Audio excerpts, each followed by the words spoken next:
how to quantify uncertainty. Okay, how to deal, first to deal, and then to quantify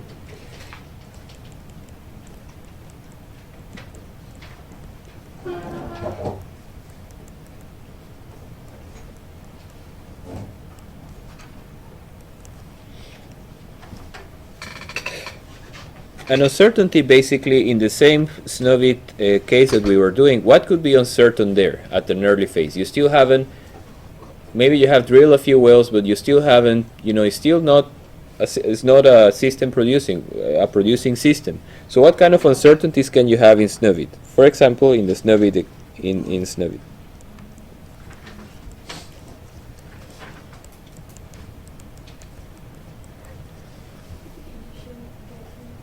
Okay, she is a reservoir engineer, so she says very strongly, and that's extremely important, the G, okay, in our case, or the N in our case. Okay, that's a major source of uncertainty, and that's actually only something that reservoir engineers, they know already when the field is producing many years into production. Okay, sometimes they only know when they abandon, or they don't even know. Okay, they say, I don't know really how much did we have there. So that's a very big uncertainty that I have, okay, that has maybe a range, and we are going to see actually how to compute this G, okay, and this N. And how is it affecting our calculations? How is the G affecting and the N affecting our calculations? The production profile, right? That's what we use to calculate the NPV. So if you have a big N, in the case of a Snow White, okay, you can do this test very quickly. But if you have a big reservoir, might be producing for a long time and then decline. Okay, and if you have a small reservoir and you use the same plateau rate, it might just drop very sharply, very quickly. Okay, so that is big N or big G, and this is small g. And that matters, because then my revenue stream is going to be significantly different. Okay, because remember, I'm using these rates. The only thing, if you can, well, there are many things that reservoir engineers are good in field development, okay, but the most important thing that they are responsible for is to produce this plot, this line. Okay, everything can be summarized. The manager says, I want to get that line to be able to calculate cash, okay, how much cash I'm receiving.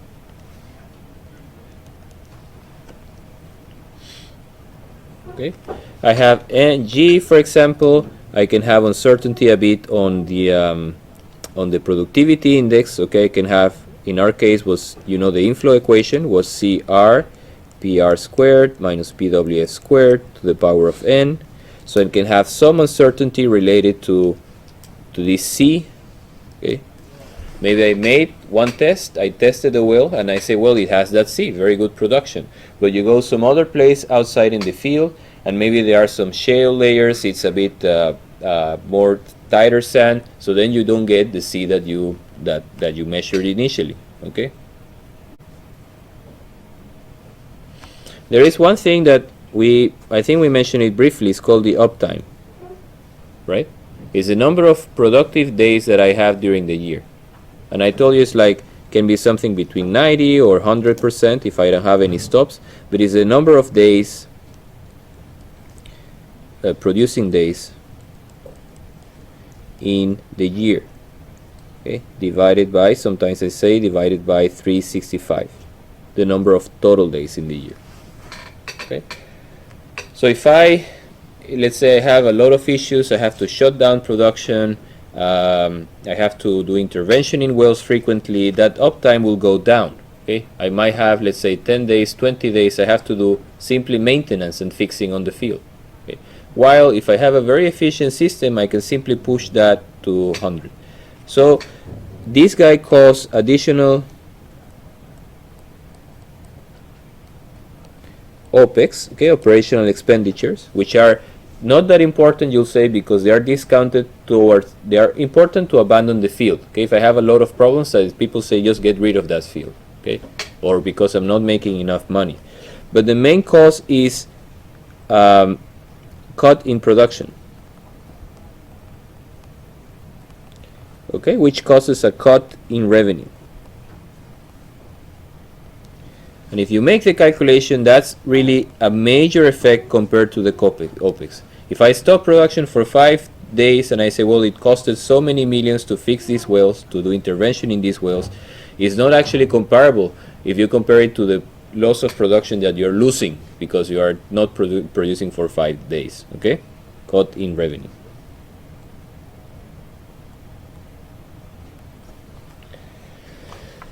Okay, so essentially if we want to formulate that problem, we have variables, input variables used in engineering studies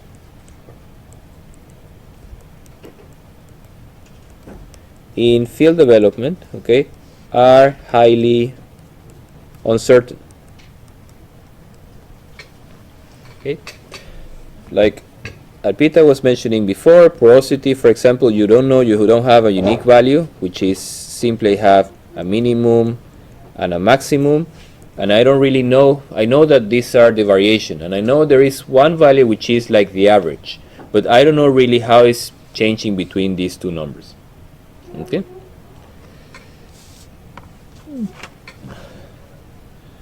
And affect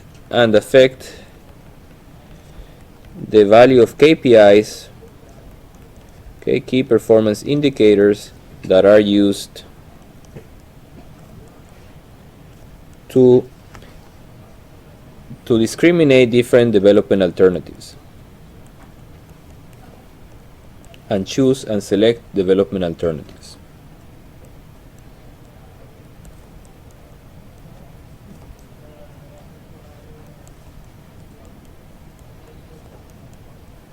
Okay. Because if I use, for example, a small n, I have a value of, and then this company says this is not worth developing.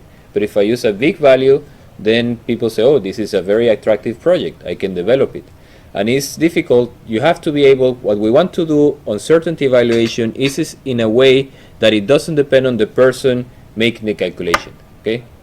You don't want to be the case that one engineer does a calculation, you get a high NPV, you say this is a good engineer, and then another engineer makes a calculation, gets a lower NPV and said that's a bad engineer. Okay. And that shouldn't be your selection criteria. Okay. You should always, these two engineers should have a method to come up with some NPV numbers that are the same. Okay. Let's look at porosity, right? Let's say you have a field and I'm able to, let's say I'm a Donald McDuck, okay, I have a lot of money and I want really to say I don't want any uncertainty here. I want to know exactly what is my distribution of porosity. How does it look like? And I drill a well here, every place. I am rich and I can say going to drill everywhere. Okay, infinite number of wells. Okay, and I get a table for each one of these locations. Okay, and I'm able to do coring. I'm able to take out a core not only with logging, and I'm able to measure actually physically porosity in the lab. Okay, so I have number of samples, and I have porosity, and I have 1,000, 1 million, or how many my money can buy. Okay, I go do measurement in the lab, say this sample has 18%, do another measurement, this one has 12%, etc. Okay. After I have that, I make a frequency analysis.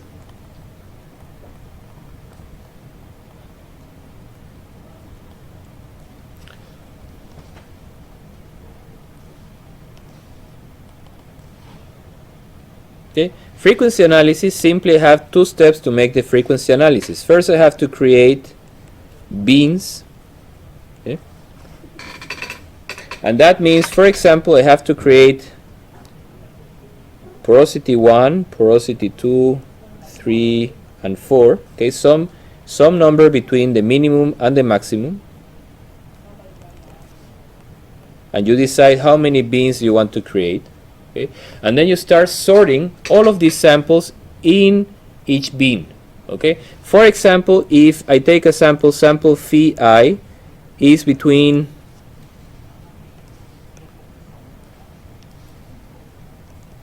is between phi 2 and phi 1, okay, where do I assign it? Do I assign it to phi 1 or do I assign it to phi 2?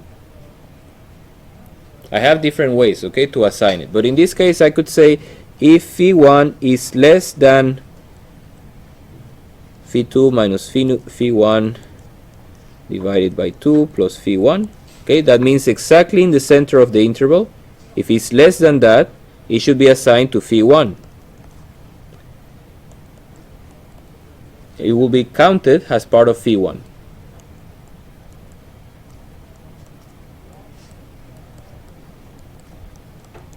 Okay, so let's maybe try to make some numbers such that it doesn't sound too abstract. Okay, let's say 0.18 or 0.15, 0.2, 0.25, and then 0.30. Okay, and let's say our phi I is 0.18. Okay, where do you count that porosity value? Okay, you say, well, if it's the half of this is 0.175, right? So it will be counted as part of phi 2. You see, it's not that this number is equal to 0.2, but is that it's in the range between the two beans. Okay, so it will be counted as 0.2, which is a bit unfair, but you know, that's the way we do frequency analysis. Discrete, we call it discrete frequency analysis. Okay, we have to divide in some number of beans, and then we have to count. Okay, if you have 1 million samples, you can have 1,000 beans, but if you have just 10 samples, you cannot have 10 beans. Okay, you have to have the number of beans has to be kind of a function of the number of samples that I have. And after I count them, I have the bean column. Okay, phi 1, phi 2, phi 3, phi 4. After that, I have the number of counts. Okay, X, Y, Z, W, for example.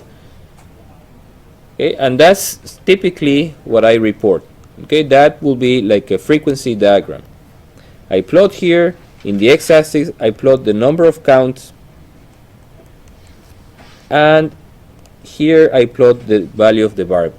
Okay, so if in this case I have 4, I simply will have phi 1, phi 2, phi 3, phi 4, and then I have maybe something like this.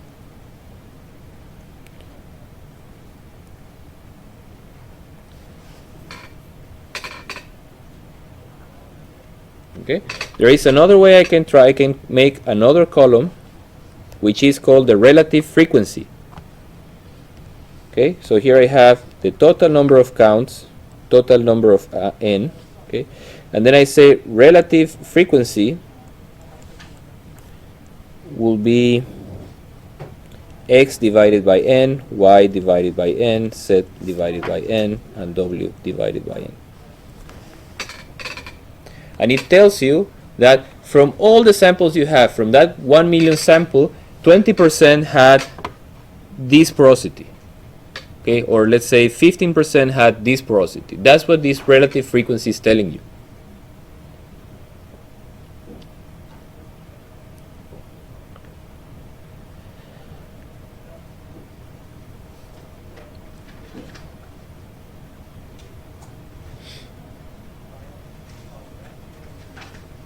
Okay, so far so good?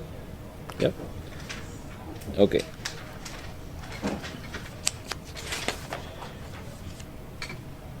Now I can also create something called cumulative frequency.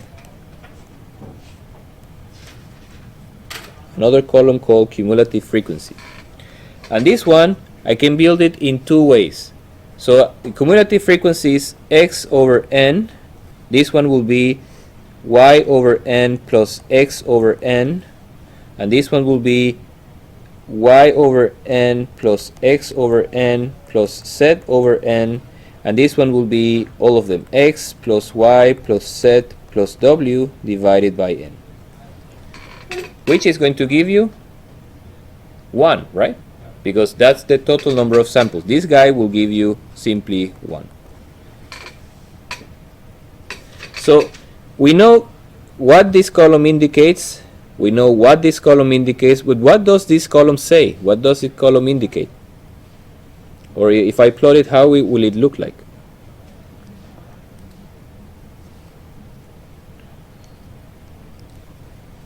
If I plot this guy, the cumulative frequency. Okay, initially I start here, right? And then I go increase and increase. Maybe make the increase less severe. Okay, increase, then increase, and then increase until it reaches 1. Okay, and it will be a chart. So,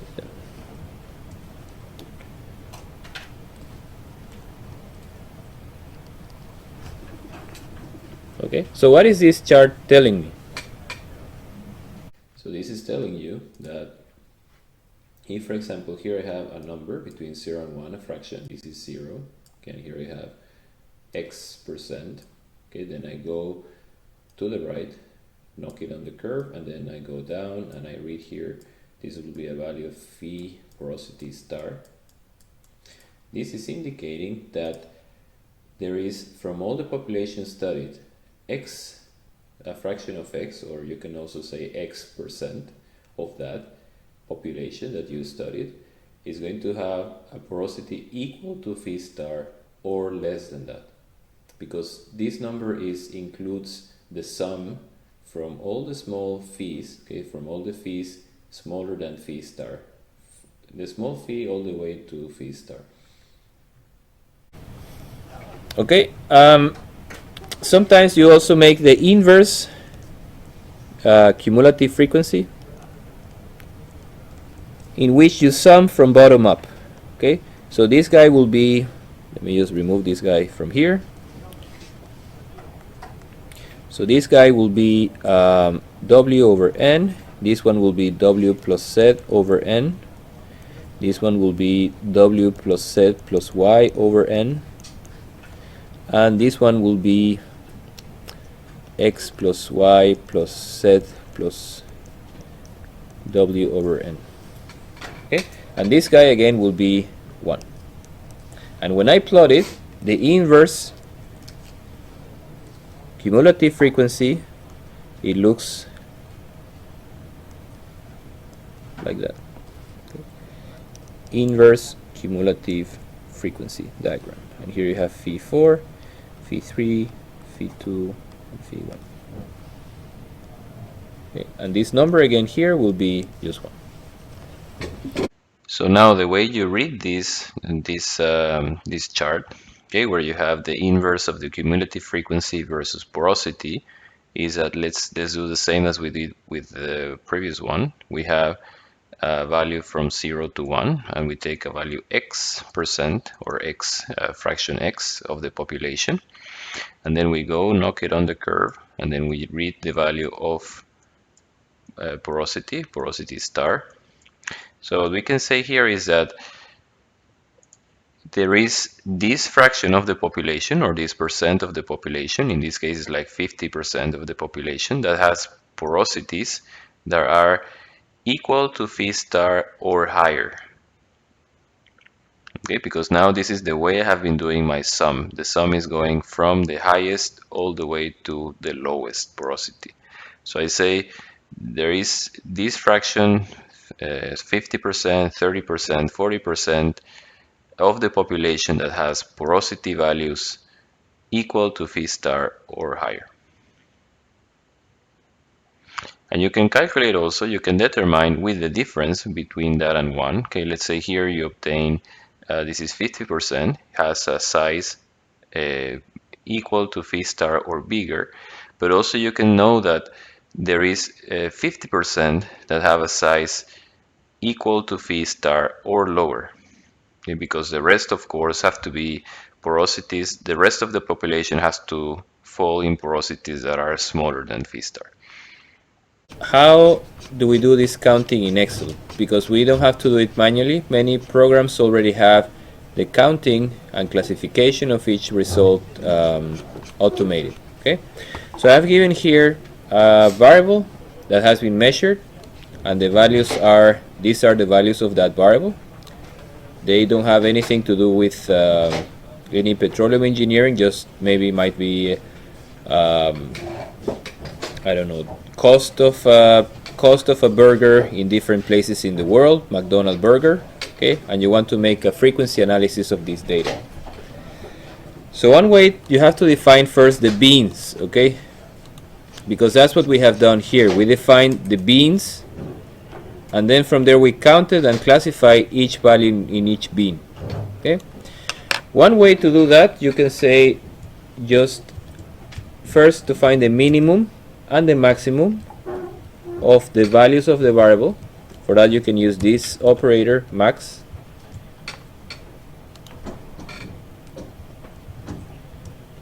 and min.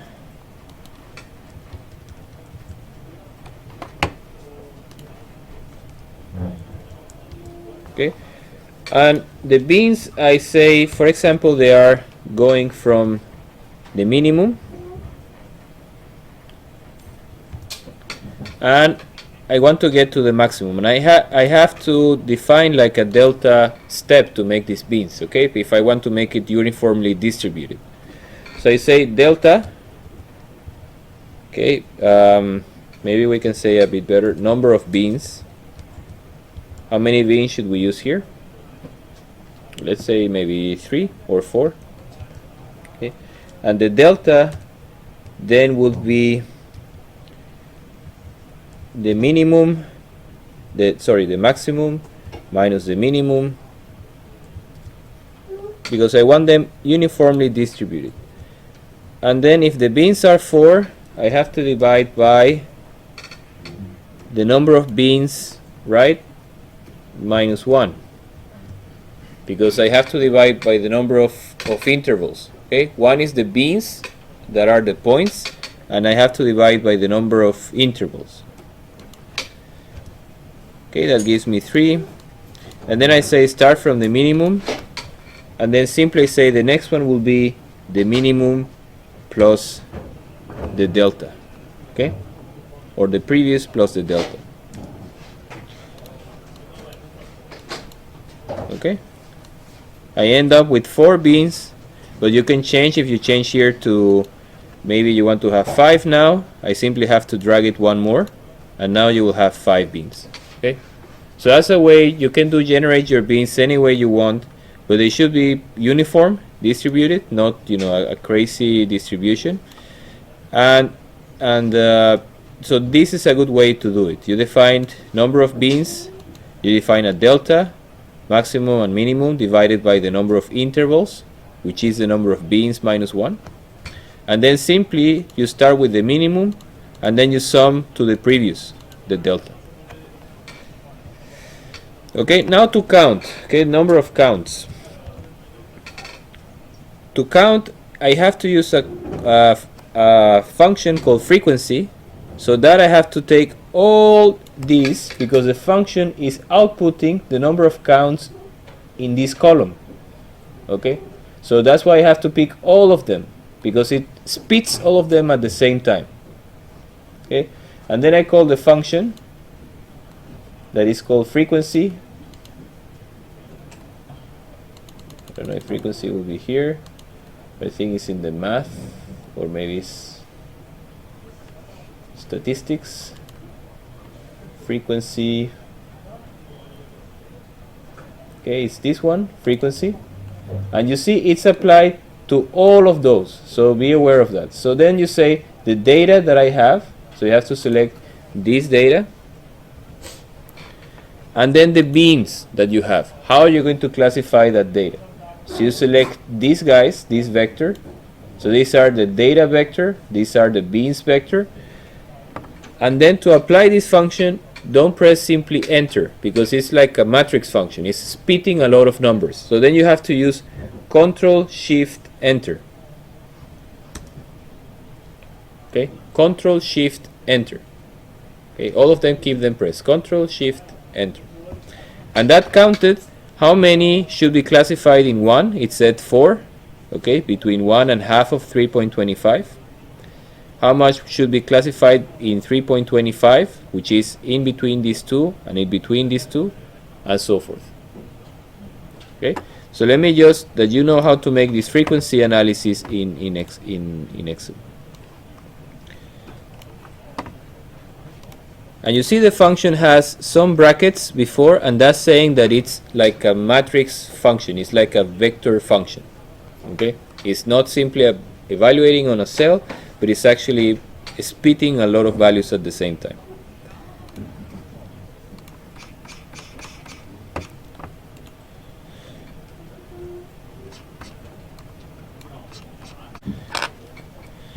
Okay, so this is to create the beans.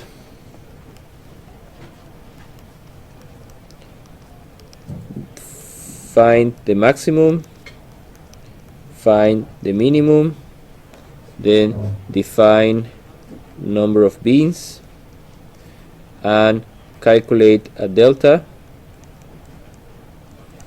which the delta in our case is max minus mean divided by number of beans minus 1, and then you compute each bean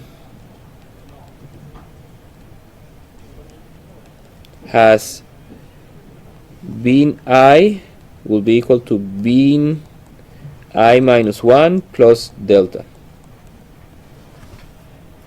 Okay, starting from mean.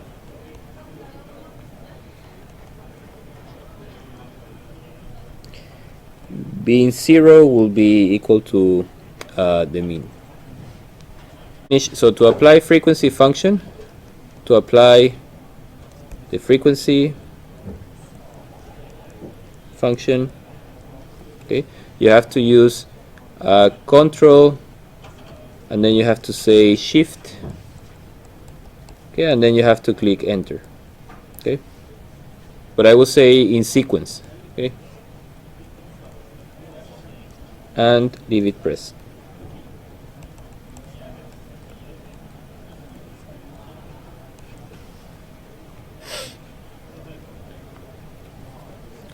Now, let me just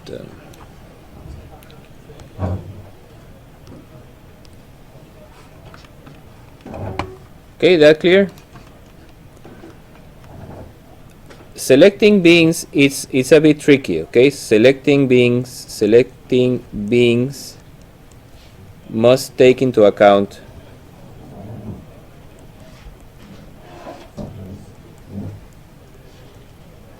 okay, number of data points. Okay, so for example, if you have 100 data points, you can use 10 beans, but if you have 10 data points, it doesn't make much sense to use 10 beans also. Okay, also, if you see what Pen was saying very correctly, that you have, let's say, a max and a mean, right? And then you're defining, let's say, 3, right? We were saying 4. Okay, so you define like that. You define, so this will be your variable 0, variable 1, variable 2, variable 3. But in reality, the way you classify this data is that everything that is in this region, okay, it will be classified as a B1.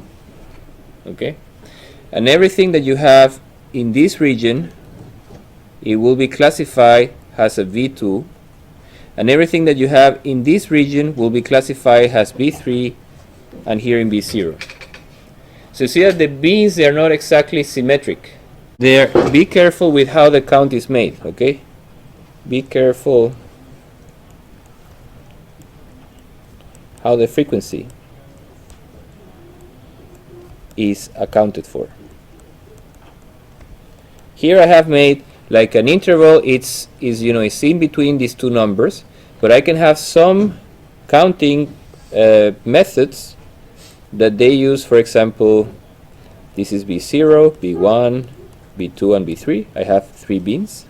Okay, and then when they use, if, for example, simply all of this range from here will be assigned to BO. okay, then B2, everything that is in between these two will be assigned to B1. And everything that is in between these two, it will be assigned to B2. Okay, so my point here, and I think yours, Peng, right, is you have to be careful with how do you define your beans, and you have to know also how they are classifying the values. Okay.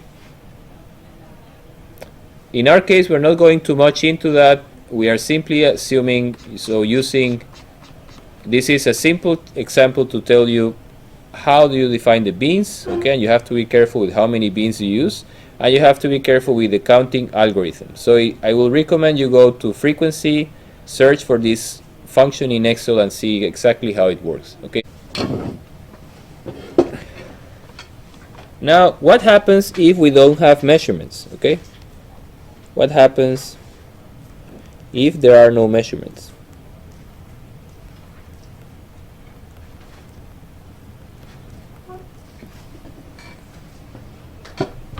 So instead of saying frequency, we're going to call that probability, right? Instead of frequency, because frequency is when we have some data and then we can count it and then we can make that plot, okay? But simply we call that probability of occurrence, okay? And then the frequency plot, or the frequency, relative frequency diagram, is called PDF, probability density function.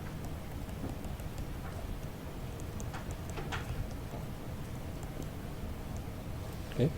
And the cumulative frequency is called CDF, okay, cumulative distribution function.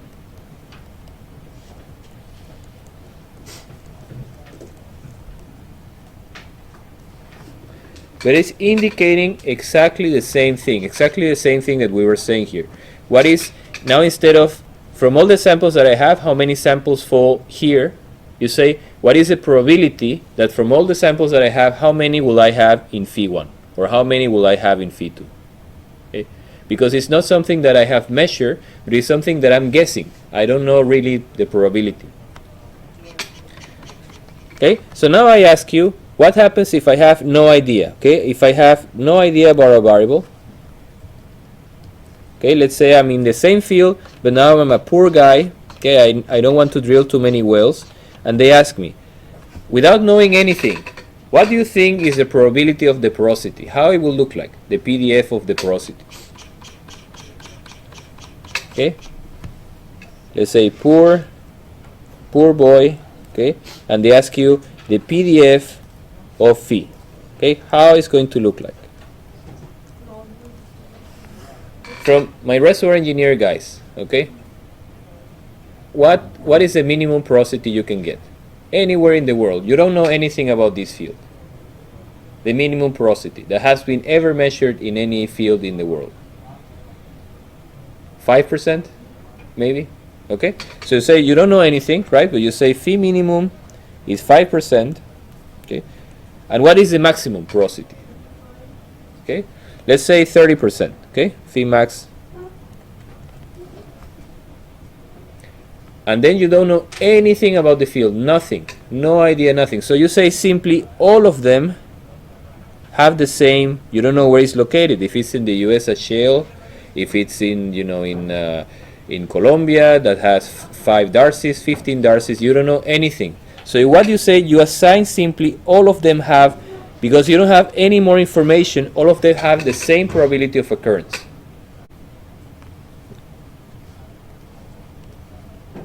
Okay. Now, what number do we have here? Before, you know that what that number in the PDF was simply the number of samples, right, divided by the total number of samples, okay, the number of counts. But what number do I have here?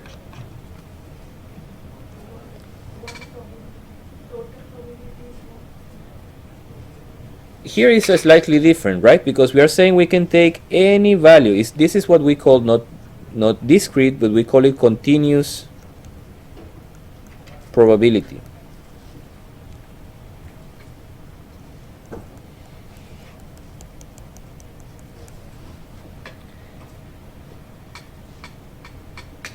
And we know that the area under the curve, right? We know that all of our numbers should be here. So we know that the area under the curve should be equal to 1, right?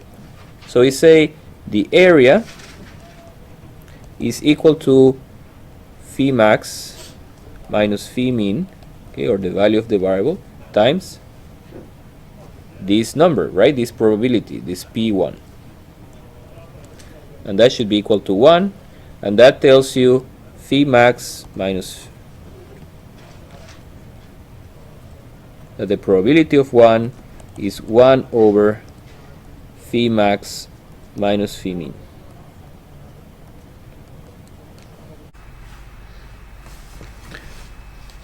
So the point is that the value of this probability, that it will be the same for all numbers between the minimum porosity and maximum porosity, is going to depend on the value of that minimum and maximum values. If in this case I have porosity, so it's going to be 1 divided by 0.25, but if I had here some other value, costs in dollars, or I had in place volumes, then it will have a different number. But this number is not so important because actually that's the probability that any of the numbers that fall in this range will have. But essentially we will see we work sometimes with that number, but not it's not that important. Okay, so if you see, we have made 2 major changes. So one change was to change from frequency to probability. In frequency we already have a population, or we have some measurements, so we have some data, and then we are able to quantify that with frequency, relative frequency, cumulative frequency. But when we don't have any data and we are simply kind of speculating how it will look like, okay, we don't have any measurement on the population, then we call that probability. Okay, essentially they are telling you the same thing, what percentage of the population is going to have, for example, some values within a range. Okay, but in this case probability is more guessing. It's like I'm trying to guess, what educated guess how it will look like, while in frequency they usually already have a measurement. And there is also one big change we made, that before we were working with discrete distribution. So in this case we have a series of numbers, and then we have associated with each number we had a frequency, or in our case also a probability. Okay, but what we saw here is that it's possible to use a continuous distribution. Okay, a continuous distribution. So using continuous distribution, it's useful because typically I have an analytical expression to a continuous distribution, so I don't need to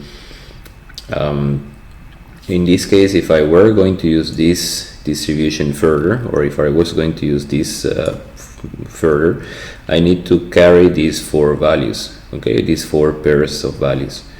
While in this case I just need to carry, in this continuous distribution, okay, I just need to carry these 2 numbers. So let's write that. Let's use a text box.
Okay, so I will say because of these 3 reasons mainly. Okay, there is an analytical expression.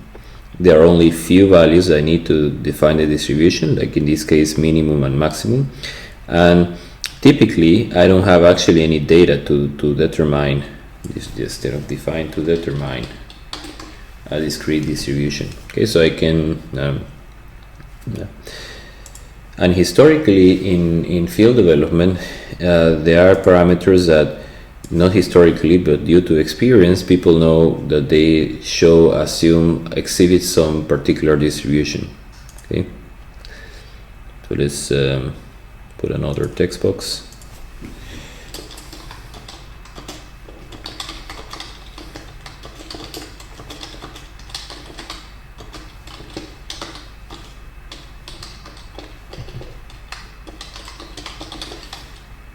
Okay, that people know that they exhibit typical distributions. Okay, for example, you need cost, we can say it's a normal distribution. Okay, they say porosity, it's also sometimes normal.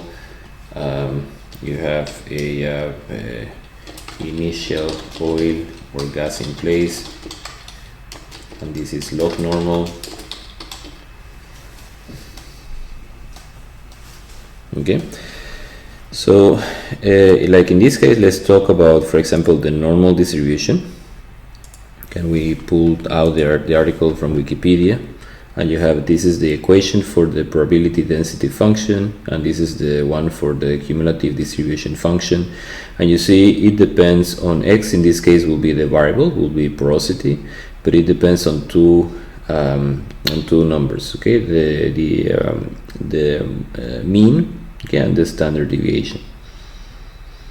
So if you have these two numbers, there is no need to have the collection of points, but actually you just need to have these two numbers. Okay, but I have to say here, be careful. Okay, there is one disadvantage. Okay, let's put it here in red. Yes, reduce this.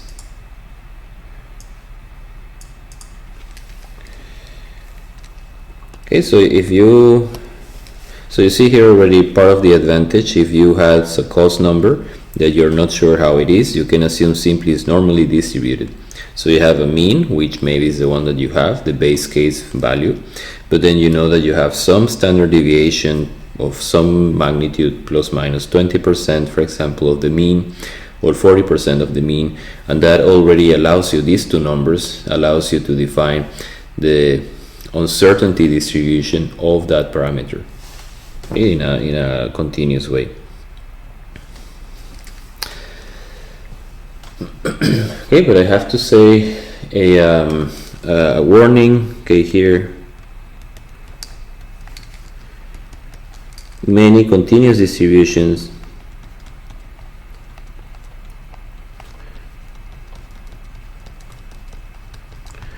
go from minus infinite to plus infinite. Okay, in the case of the normal distribution, let's say you have, here is porosity, here is this PDF, okay, and you know the distribution does something like that.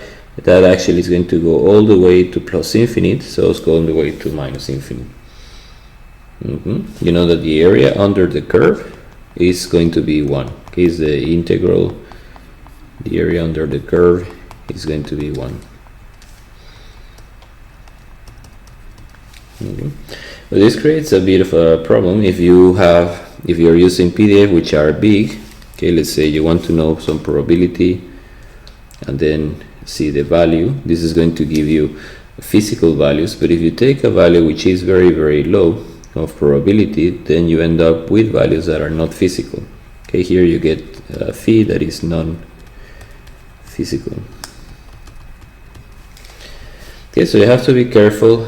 We have to be able to cut the distribution. Okay, we have to be able to bound the distribution.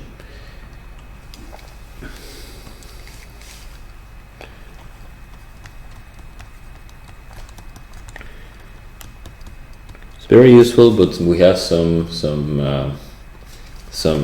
challenges.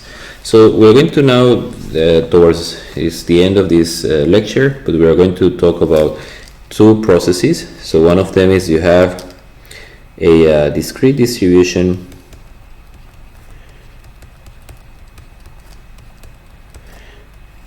and I want to calculate a continuous distribution.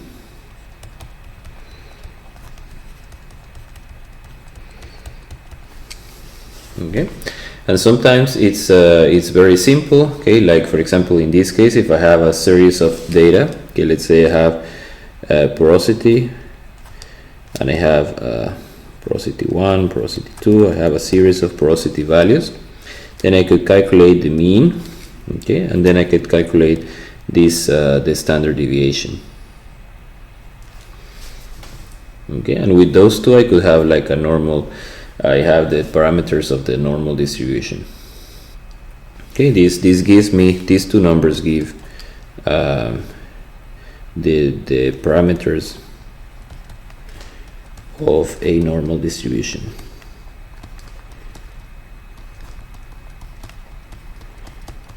So that is one alternative. One alternative is calculate directly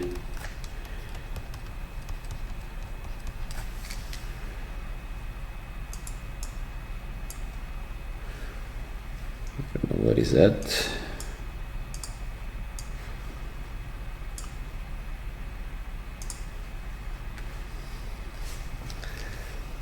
Okay, calculate directly using population data.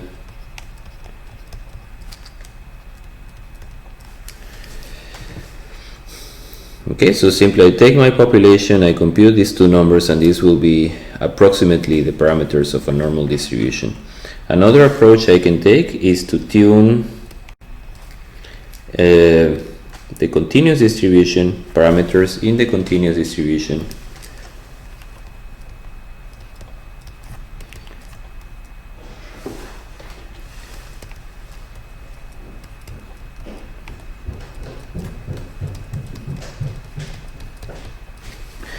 parameters in the continuous distribution to represent the discrete distribution.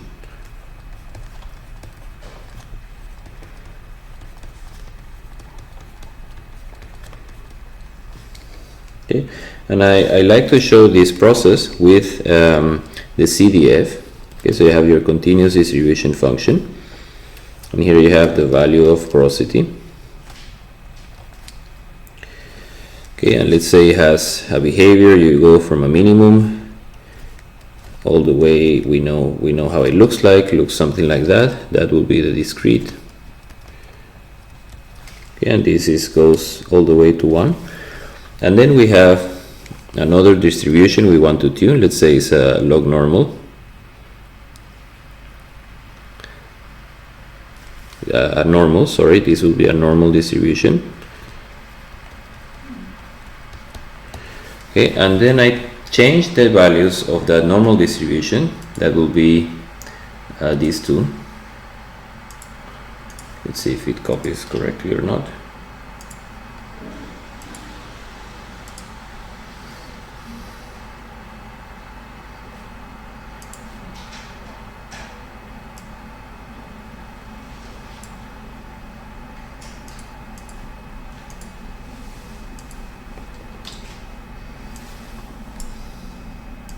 Okay, so I change this number and this number until I get a match between these two. Okay, so I change the mu and I change the standard deviation until the difference between the discrete and continuous is minimum.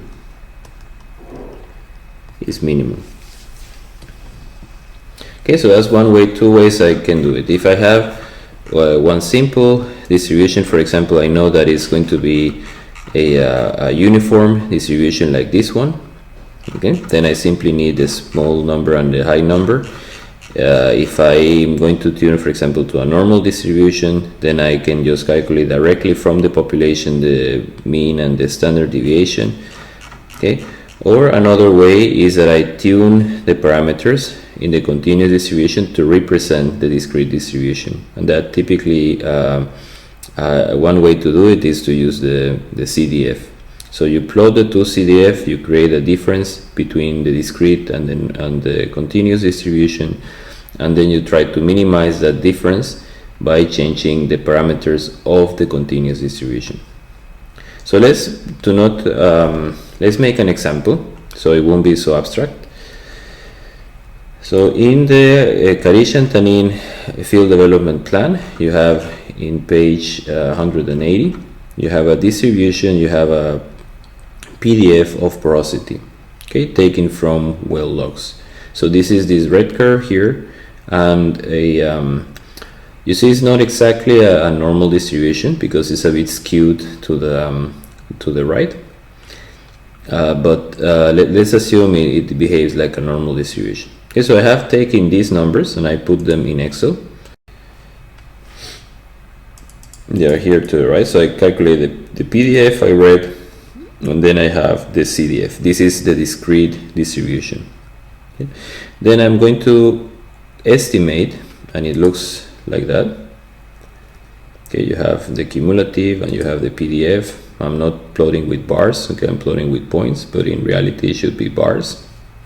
Okay, and then I want to calculate the parameters. I'm going to assume that this is actually a normal distribution, which is not. You see that is not it's not symmetric, but it's actually a bit tilted to the right.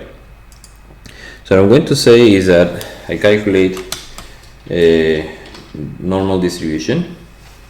Okay, that is actually giving me this equation that I have here. Normal distribution. Then I have to give the x, which is a porosity value. I have to give the mean, which is going to be here. I don't know yet what it is, but I have to block it. I have to give the standard deviation. Sorry, mean, standard deviation. And then I have an option saying, what do you want to plot? Is it the probability, it should pull false, or is it the cumulative? So in this case it will be the cumulative, because I say we're going to do this tuning with using the cumulative. Okay, and of course it's going to give you an error because these numbers are not defined yet. So to get some estimate, you could say, well, I will say here the mean is around these numbers. Okay, so 0.23 maybe. And what is the standard deviation? That also we are not really sure, but let's say it's some percentage of that number. Okay, so let's say it's 10% of that number, so it's 0.02. Okay, so let's see how it looks like. That's with these values that I assumed. Let's see how it looks like. Okay, you see that actually the continuous is matching partly the discrete, but here the match is actually a bit bad. Okay, and this is the that we haven't calculated the PDF. So let's say then error will be the difference between the actual and the discrete and the continuous. Can I do all of these? Okay, and then I have to sum that all of those errors. Okay, and here we have to be a bit careful because we know that because this distribution, the normal distribution, is actually goes to plus infinite and minus infinite. Okay, you see the discrete already when you reach 0.302, that's already going to be 1. Okay, but in the case of this, in the case of the normal distribution, actually that only happens for a very, very large number. Okay, that will only happen for a very large number. So we're not going to sum that error because we're not so interested in capturing that that number. So let's sum.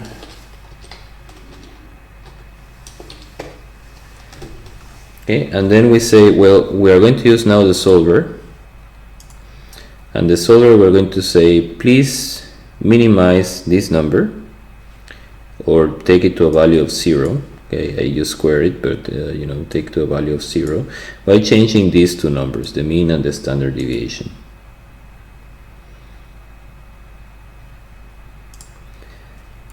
Okay, it told me that didn't find a solution, but actually found a solution. Okay, what you see, the match is much better than before. And finally, we calculate the PDF, which is not so important. We already did the match on the CDF, but on the PDF, just to see how it looks like, this will be false because we want actually the PDF.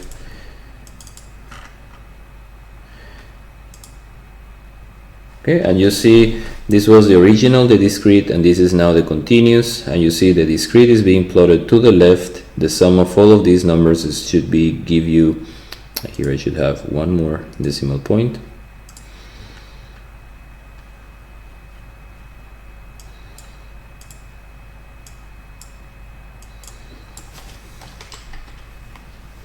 Okay, while the ones for the continuous, they are going to have different numbers.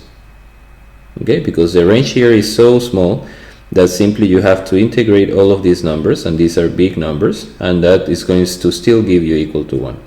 And you see that the mean is a bit shifted to the left. Okay, but this is the one that gives you the most the best fit, and that's because actually the underlying discrete distribution is not completely normal, but it's not symmetric, but it's actually a bit tilted to the right. Okay, so that was one example how we convert from a discrete distribution to a continuous distribution. And now let's go for the opposite. Okay, we're going now to compute is a continuous distribution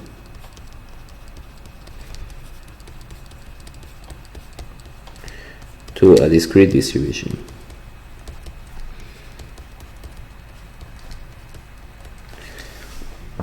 Okay, and let's start in the same place. Let's say we have a CDF of porosity, and we have something like this. Okay, from 0 all the way to 1. So we're going to talk about two methods. Okay, one method is called the bracket mean. Okay, and in this method, what I do first, I define how many beans I want. Okay, remember that for discrete distribution, we first need how many beans. Okay, so first we define number of beans.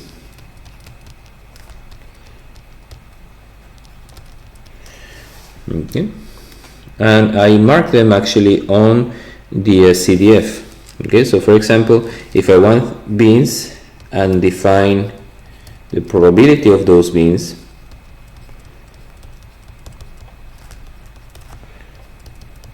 okay, so for example, I want 3 beans in this example, and I want to have all of them to have the same probability. So okay, so that will be my first bean, this one here, this will be the second, and this will be the third. Okay, and all of them have a probability, so this probability will be 0.33. Okay, the next step is that I have to come with a so I have to, let's extend this one here, and this is something I can do computationally, but also I can do it with the naked eye. Okay, so the trick is that I have to determine the value, so this is the probability of each one of them.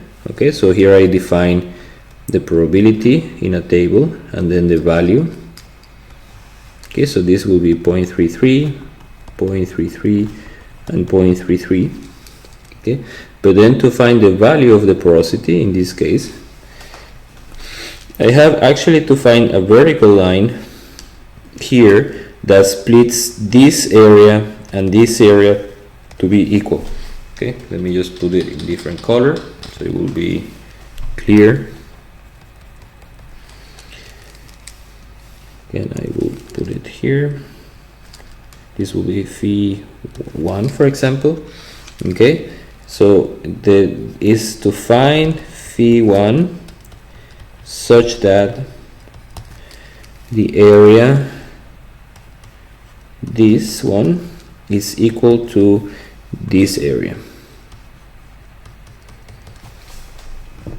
Okay, and when you adjust that, you can do it computationally, you can do it with the naked eye, more or less when the two are the same, and this will be the value of phi1. Okay, now you repeat and do the same here, so you find another value of phi2, and then again you have two areas, this area here and this area here. Let's use this color. Okay, and in this case you see I put it a bit too much to the right, so I just move it to the left. So that's going to give you phi2, and then you need phi3 in a similar way. Okay, phi3 is going to be here, and then again repeat this color. This one should be equal to this one. Okay, and this will be phi3. Okay, so that's a method I used if I have a continuous distribution to calculate a discrete distribution. It's called bracket mean. Okay, and then I have another method which is value discretization.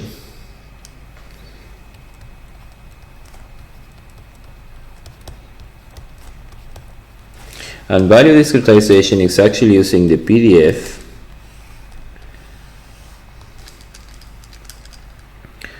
okay, and PDF, let's say I have something like this. Okay, it's a normal distribution. Okay, so the first step is I pick beans, okay, number of beans in porosity. Okay, so I define X number of beans, so I have phi, and then let's say I take again 1, 2, and 3. And I can define them in any way I like. Okay, I can define them that they will be equally spaced. I can find that they will be different. These two will be closer with the other one. I can use any method. Okay, let's say I use these 3. Pick number of beans. Okay, then read probability from the PDF.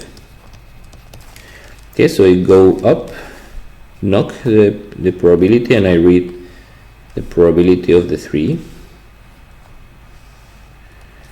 Okay, so let's say that will be probability of 1, probability of 2, probability of 3. And these numbers, as you saw before in the case in the Excel file, they might not give you, the sum is not going to give you equal to 1. Okay, because here you see we can get 11, 12, so if I had taken here, for example, this number, and this number, okay, the sum won't give you equal to 1. Read probabilities, okay, not probability, but probabilities from PDF. Normalize, and the last step is normalize probabilities using the sum. Okay, so you say P1, my new P1 will be P1 read from the chart divided by P1 plus P2 plus P3, and so forth. P2 will be P2 divided by P1 plus P2 plus P3. Yeah, and so forth. So that's how you find the probability, associated probability of each number. Okay, it's much easier method than the one before. And also allows me to, exactly to, in this case it's more like I want to have certain probability and then I find out the values, okay, while in this case the intention is I have some values and I want to find the probabilities. Okay, so it's like different approach, but essentially they work in the same way. You have a continuous distribution and you get a discrete distribution, which is a collection of values, okay. And in the previous case I had a collection of values and then I want to calculate the continuous distribution. Okay, that's the end of the video. Thank you.